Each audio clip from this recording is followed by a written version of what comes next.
हरे कृष्णा, हरे राधे, राधे राधे। आप सभी भक्तजनों को कार्तिक मास की हार्दिक शुभकामनाएं। यह पवित्र मास भगवान श्री हरि विष्णु को अत्यंत प्रिय है। इस मास में किया गया एक छोटा सा पुण्य कर्म भी अनंत गुना फल देने वाला होता है। आज हम आरंभ कर रहे हैं कार्तिक महात्म्य कथा श्रृंखला का पहला अध्याय। एक ऐसी कथा जो समय ब्रह्मा जी, नारद जी और सूत जी महाराज के मुख से प्रकट हुई। यह कथा न केवल श्रद्धा और भक्ति का सागर है, बल्कि यह बताती है कि क्यों कार्तिक मास ही मुक्ति का द्वार है। प्राचीन काल की बात है, नैमिषारण्य नामक पवित्र तीर्थ में 88,000 महान ऋषि एकत्र हुए। यह स्थल इतना दिव्य था कि वहां की वायु तक मंत्रों से गूंज रही थी। सब और वेदों की ध्वनि, अग्नि यज्ञ की सुगंध थी और संतों के मुख से बहती भक्ति की गंगा प्रवाहित हो रही थी। उसी पृष्ठभूमि में उपस्थित थे महान ज्ञानी, तपस्वी और समस्त वेदों के पारंगत श्री सूत जी महाराज। ऋषिगण जो सत्य और धर्म की खोज में निरंतर तत्पर रहते थे, उनके चरणों में प्रणाम करके बोले, हे सूत जी, आपने श्रीमद् भागवत पुराण और वेदों का सार ज्ञान लिया है। कृपया कर हमें बताइए, सभी मासों में कौन सा मास सबसे श्रेष्ठ है? सभी देवताओं में सबसे महान कौन है? और सभी तीर्थों में कौन सा तीर्थ सर्वोप्रिय है? तो सूत जी महाराज मुस्कुराए। उनके नेत्रों में करुणा और ज्ञान की झिलमिलाहट थी। उनके हाथ जोड़कर उन्होंने कहा, हे महान मुनियों, आपने जो प्रश्न किया है वह अत्यंत दुर्लभ और कल्याणकारी है। कभी यही प्रश्न समय ब्रह्मपुत्र नारद जी ने उनके अपने पिता ब्रह्मा जी से पूछा था। यह कहते हुए सूत जी महाराज ने नेत्र बंद किए और भक्ति से भरे स्वर में उस दिव्य संवाद को सुनाने लगे। एक बार की बात है, देव ऋषि नारद, जो हर युग में भगवान का नाम लेकर लोक कल्याण में संलग्न रहते हैं, ब्रह्मा लोक में अपने पिता सृष्टिकर्ता ब्रह्मा जी के पास पहुंचे। उनके हाथों में वीणा थी, होठों पर नारायण नारायण का नाम और हृदय में शुद्ध भक्ति की ज्योति। और वे विनम्र होकर बोले, हे पितामह ब्रह्मदेव, कृपया करके बताइए, सभी मासों में कौन सा मास सबसे श्रेष्ठ है? कौन सा देवता सबसे महान है? और कौन सा तीर्थ सबसे पवित्र और शुभदायक है? ब्रह्मा जी अपने कमल आसन पर विराजमान थे। उनके चारों मुख से वेदों की गूंज निकल रही थी। नारद जी का प्रश्न सुनकर वे प्रसन्न हुए और बोले, हे नारद, तुम्हारा यह प्रश्न केवल तुम्हारे ही हित का नहीं, अब तो संपूर्ण लोकों के उद्धार का कल्याण बनेगा। सुनो ध्यान पूर्वक। सभी मासों में कार्तिक मास सबसे श्रेष्ठ है। सभी देवताओं में भगवान विष्णु सर्वोच्च हैं और सभी तीर्थों में वृद्ध आश्रम नारायण तीर्थ सबसे पवित्र है। फिर ब्रह्मा जी ने नेत्र मूंद कर भगवान राधा कृष्ण का ध्यान किया और बोले, हे नारद, यह तीनों कार्तिक मास विष्णु भगवान और बद्री का तीर्थ कलयुग में अत्यंत दुर्लभ है। जो इन्हें भक्ति भाव से ग्रहण करता है, वह जन्म मरण के चक्कर से मुक्त होकर विष्णु लोक को प्राप्त होता है। तो ब्रह्मा जी ने आगे कहा, हे नारद, यह कार्तिक मास भगवान विष्णु को सदा प्रिय है। इस मास में जो भी पुण्य कर्म किए जाते हैं, स्नान, दान, व्रत, दीप दान, तुलसी पूजा, नाम स्मरण, और उनका फल कभी नष्ट नहीं होता। जो व्यक्ति कार्तिक मास में भगवान विष्णु के लिए एक दीप जलाता है वह सैकड़ों यज्ञों का फल प्राप्त करता है। और जो व्यक्ति तुलसी के पौधे की सेवा करता है वह स्वर्ग और मोक्ष दोनों पाता है। और जो ब्रह्म मुहूर्त में उठकर स्नान, जप और प्रार्थना करता है वह समय विष्णु के समान रूप तेजस्वी बन जाता है। तो ब्रह्मा जी ने कहा, हे नारद, यह मनुष्य जन्म अत्यंत दुर्लभ है। इसे पाकर भी यदि कोई मनुष्य विष्णु भक्ति और कार्तिक का पालन नहीं करता तो वह अपना जीवन व्यर्थ करता है। मनुष्य को चाहिए कि वह कार्तिक मास में स्नान, व्रत और दीप दान करके अपने समस्त पापों से मुक्त हो जाए। इस महीने में 33 कोटि देवता समय पृथ्वी पर अवतरित होते हैं और भक्तों द्वारा किए गए दानों का विधिवत स्वीकार करते हैं। तो ब्रह्मा जी बोले, हे नारद, जो व्यक्ति कार्तिक मास में अन्न, वस्त्र, स्वर्ण, रजत, भूमि, गौ, तिल या अन्न दान करता है वह अनंत गुना फल प्राप्त करता है। भगवान विष्णु ने समय कहा है, जो मेरे लिए कार्तिक मास में दान करता है मैं उसे अक्षय फल प्रदान करता हूँ। हे नारद, अन्य मासों में जो पुण्य कर्म किए जाते हैं वे नाशवान हैं, परंतु कार्तिक मास में किया गया प्रत्येक कर्म अनंत काल तक फल देता है। यहाँ सूत जी महाराज कहने लगे, हे मुनिवरों, ब्रह्मा जी द्वारा कहा गया यह वचन संपूर्ण शास्त्रों का सार है। इस महीने में भगवान विष्णु की पूजा, शालिग्राम शिला का अभिषेक, तुलसी दल से अर्पण और दीपदान विशेष रूप से फलदायी होता है। जो व्यक्ति कार्तिक मास में दूसरों के लिए दीपक जलाता है वह समय विष्णु लोक में स्थान प्राप्त करता है। नारद जी अत्यंत प्रसन्न हुए। उनके हृदय में भक्ति का सागर उमड़ आया। उन्होंने पिता से पुण्य कहा, हे पितामह, आपके मुख से यह सुनकर मेरा हृदय पवित्र हो गया। कृपया कर मुझे यह भी बताइए कि कार्तिक मास का पालन कैसे किया जाए। कौन से नियम और विधियां इसमें श्रेष्ठ मानी गई हैं। ब्रह्मा जी बोले, हे नारद, सुनो। भक्त कार्तिक मास में प्रातः ब्रह्म मुहूर्त में उठकर पवित्र नदियों जैसे गंगा, यमुना या किसी तीर्थ के जल से स्नान करता है वह समय देवताओं के समान पूज्य होता है। यदि जल प्राप्त ना हो तो भगवान के नाम स्मरण से ही स्नान का फल मिलता है। जो व्यक्ति जो कार्तिक में स्नान कर विष्णु नाम का जाप करता है, दीपदान और तुलसी पूजा करता है, वह सभी लोगों का पूजनीय बन जाता है। तो सूत जी महाराज बोले, हे मुनिवरों, ब्रह्मा जी और नारद जी के इस संवाद को देवी सत्यभामा ने भी भगवान श्री कृष्ण से सुना था।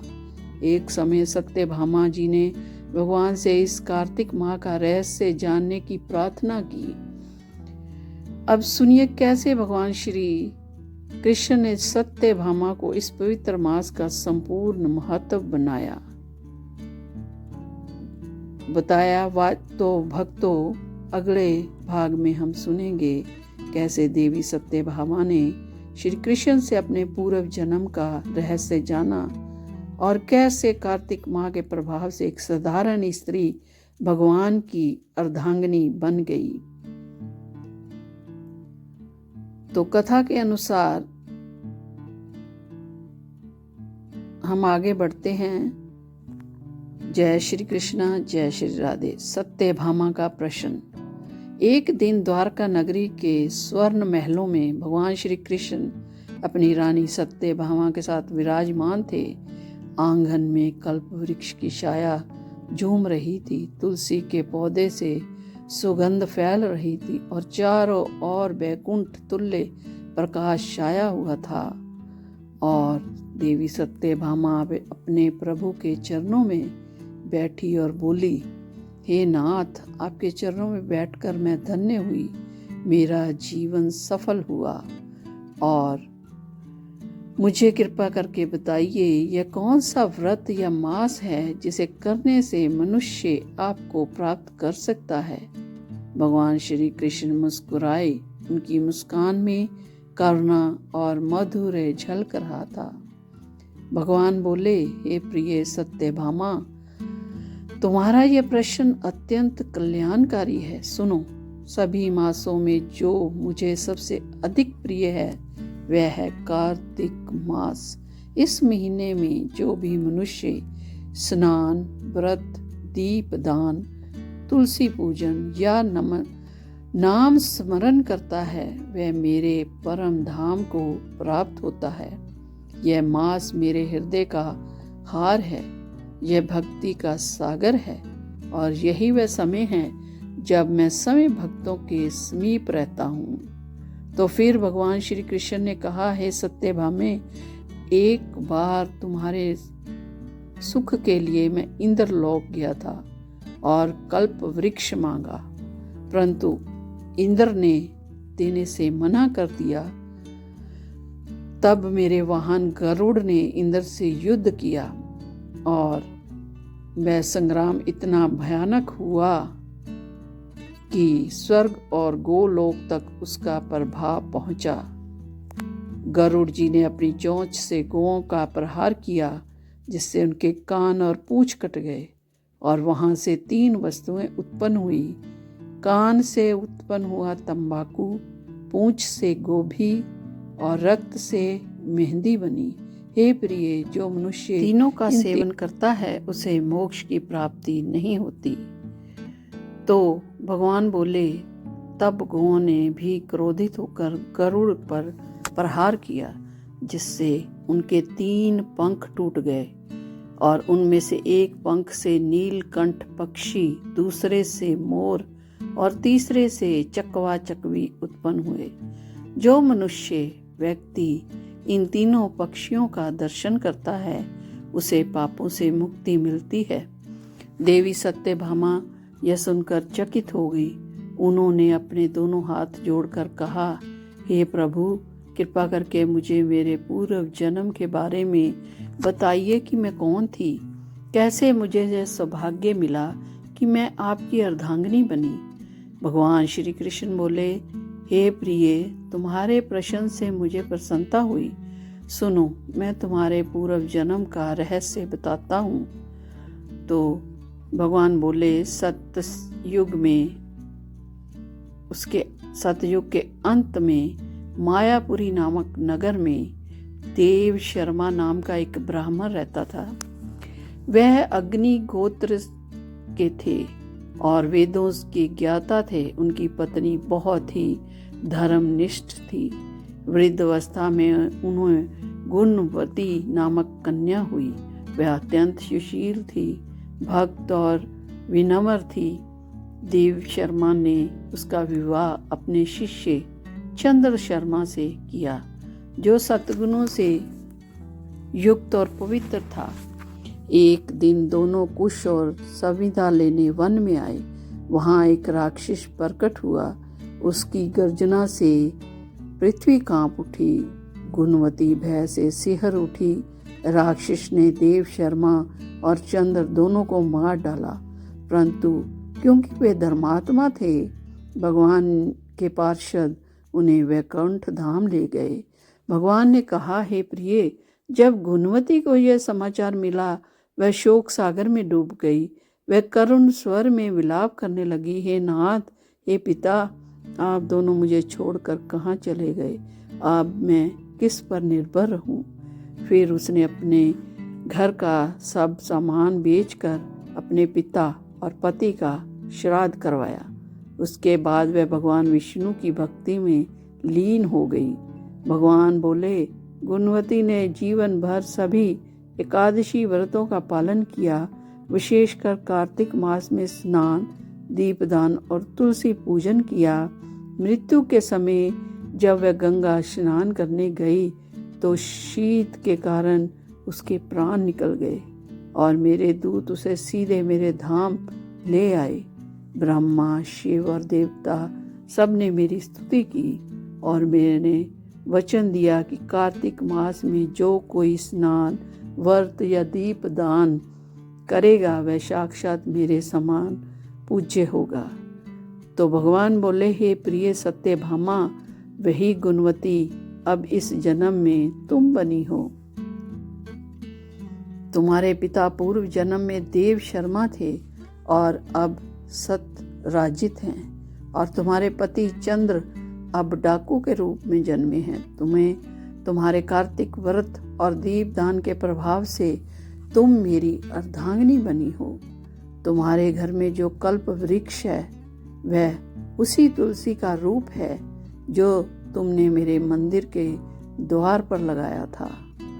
तो भगवान बोले, हे प्रिय, पूर्व जन्म में तुमने कार्तिक मास में जो दीप दान किया उसी के कारण तुम्हारा रूप इतना तेजस्वी है। तुम्हारे महलों में लक्ष्मी का वास है। इसी कारण है जो भी भक्त कार्तिक मास में नियम पूर्वक व्रत, स्नान और दीप दान करता है वह भी तुम्हारे समान मेरे हृदय में स्थान पाता है। तो भक्तों, यह थी देवी सत्यभामा के पूर्व जन्म की अद्भुत कथा। कार्तिक मास का व्रत मनुष्य को केवल पुण्य ही नहीं देता बल्कि उसे समय भगवान के समीप ला देता है। अगले भाग में हम सुनते हैं सूत जी महाराज द्वारा बताए गए कार्तिक मास के नियम, महत्व और अक्षय फल की व्याख्या। तो कथा के अनुसार सूत जी बोले, हे मुनिवर, श्रवण करो उस महिमा का जिसे सुनने मात्र से ही सभी पाप नष्ट हो जाते हैं। जो भक्त कार्तिक मास में ब्रह्म मुहूर्त में उठकर पवित्र नदी में स्नान करता है और तुलसी के समीप दीप जलाता है वह करोड़ों जन्मों के पापों से मुक्त हो जाता है और भगवान विष्णु के धाम को प्राप्त करता है। तो दीप दान करने से केवल अंधकार नहीं मिटता बल्कि यह मनुष्य के हृदय का अंधकार भी हर लेता है। जो मनुष्य कार्तिक मास में दीप दान करता है उसका मार्ग यमदूत भी नहीं रोक सकते। तो जो भगवान कहते हैं, जो कार्तिक मास में मेरे नाम से दीप जलाता है मैं उसके घर से दरिद्रता, रोग और अशांति का नाश कर देता हूँ। तो जो भगत कार्तिक मास में तुलसी की सेवा करता है उसके घर में समय लक्ष्मी का वास होता है। तुलसी को स्नान कराकर, घी का दीप जलाकर उसे फूल, चंदन और जल अर्पित करना, ये सभी क्रम मोक्षदायक हैं। तुलसी के बिना कार्तिक व्रत अधूरा है क्योंकि तुलसी ही भगवान विष्णु की प्रिय पत्नी है। तो सूत जी बोले, हे मुनियों, कार्तिक मास में यदि कोई केवल हरे कृष्ण हरे कृष्ण हरे कृष्ण हरे राम हरे राम का जाप करता है वह भगवान के धाम को प्राप्त करता है। यह नाम ही कार्तिक मास का प्राण है। जो इस मास में भगवान का नाम लेता है उसका जीवन सफल हो जाता है। तब एक बार ऋषि ने सूत जी से पूछा, हे महाराज, यदि कोई व्यक्ति निर्धन हो, दीप या वस्त्र अर्पित ना कर सके तो क्या उसे कार्तिक व्रत का फल मिलता है?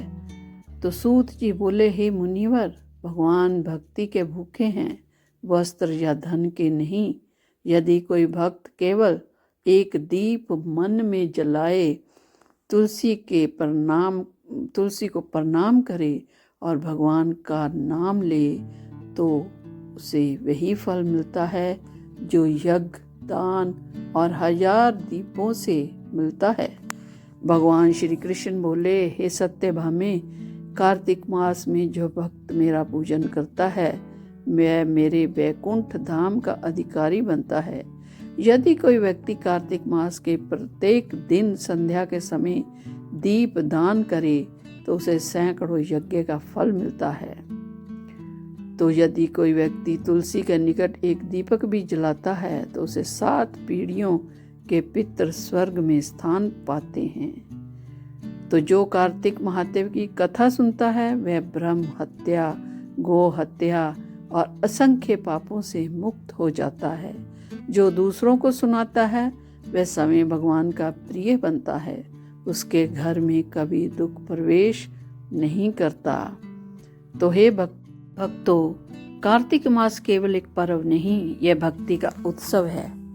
यह वह समय है जब भगवान समय भक्तों के द्वार पर आते हैं, संध्या के समय दीप जलाते हैं, और जब आप हरे कृष्ण का जाप करते हैं तो वह दीप सीधा वैकुंठ तक पहुंचता है।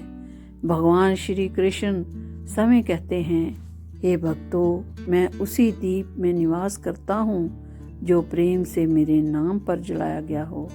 इसलिए हे श्रोतागण, जब भी कार्तिक मास आए तुलसी के पास दीप जलाइए, भगवान का नाम लीजिए और ये कथा बार बार सुनिए, क्योंकि यह कथा समय भगवान का स्वर है जो हमें याद दिलाता है कि भक्ति ही मुक्ति का मार्ग है। तो भक्ति ही मुक्ति का मार्ग है। सूत जी का आशीर्वाद। सूत जी बोले, हे मुनियों, जो भक्त यह कथा श्रद्धा से सुनता या पढ़ता है उसके पितृ तृप्त होते हैं और देवता प्रसन्न रहते हैं। उसके जीवन में अंधकार मिट जाता है और अंत समय में भगवान विष्णु समय उसे अपने धाम ले जाते हैं। तो हरे कृष्ण कृष्ण कृष्ण हरे हरे, हरे राम राम राम हरे हरे। जय कृष्ण राधे। दोस्तों, प्रिय भक्तों, यह थी कथा महात्म्य अध्याय 1 की पवित्र कथा। यदि यह कथा आपके हृदय को छू गई हो तो इसे अन्य भक्तों तक अवश्य पहुंचाएं। श्रवण मास से ही कार्तिक व्रत का फल मिलता है, तो श्रवण अवश्य करें। हर दीप भगवान तक पहुंचता है और हर नाम उसका आशीर्वाद लाता है। जय कृष्ण, जय श्री हरे, जय श्री हरि, जय श्री हरि, जय श्री हरि, जय श्री हरि।